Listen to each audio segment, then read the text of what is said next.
A cat had made the acquaintance of a mouse, and had said so much to her about the great love and friendship that he felt for her, that at last the mouse agreed that they should live and keep house together. "But we must make preparations for winter, or else we shall suffer from hunger," said the cat, "and you, little mouse, cannot venture out everywhere, or in the end you will be caught in a trap." This good advice was followed, and they bought a pot of fat, but they did not know where to store it.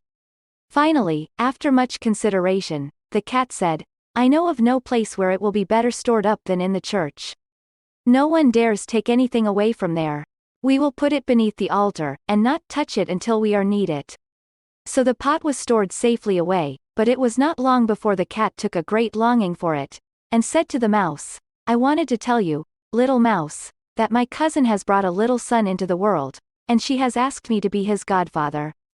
He is white with brown spots, and I am to hold him over the baptismal font. Let me go out today, and you look after the house by yourself." "Yes, yes," answered the mouse. "By all means go, and if you get anything good to eat, think of me. I would like to drink a drop of sweet red christening wine myself." All this, however, was untrue. The cat had no cousin, and had not been asked to be godfather.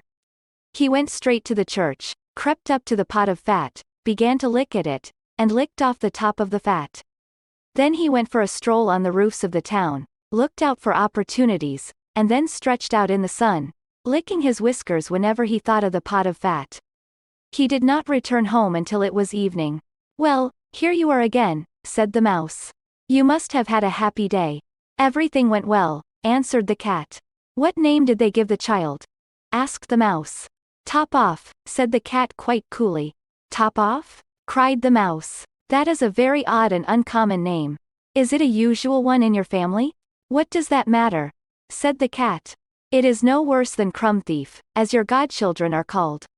Before long the cat was seized by another fit of longing. He said to the mouse, "You must do me a favor, and once more manage the house alone for a day. I have been asked again to be godfather, and since the child has a white ring around its neck, I cannot refuse." The good mouse consented. However, the cat crept behind the town wall to the church, and devoured half the pot of fat. "Nothing tastes as good as that which one eats by oneself," he said, and was quite satisfied with his day's work. When he arrived home the mouse asked, "What name was this child christened with?" "Half Gone," answered the cat. "Half Gone? What are you saying? I have never heard that name in all my life. I'll wager it is not in the almanac." The cat's mouth soon again began to water for the delicious goods. "All good things come in threes," he said to the mouse. "I have been asked to be godfather again. The child is totally black, only it has white paws. Otherwise it has not a single white hair on its whole body. This only happens once every few years. You will let me go, won't you?" "Top Off, Half Gone," answered the mouse. "They are such odd names, that they make me stop and think." "Here you sit at home," said the cat, "with your dark gray fur coat and long braid of hair capturing fantasies. That is because you do not go out in the daytime." During the cat's absence the mouse cleaned the house, and put it in order, but the greedy cat devoured all the rest of the fat. "One has peace only after everything is eaten up," he said to himself. Well filled and fat, he did not return home until night-time.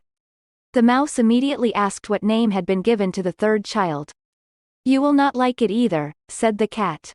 "His name is All Gone." "All Gone?" cried the mouse. "That is the most worrisome name of all. I have never seen it in print.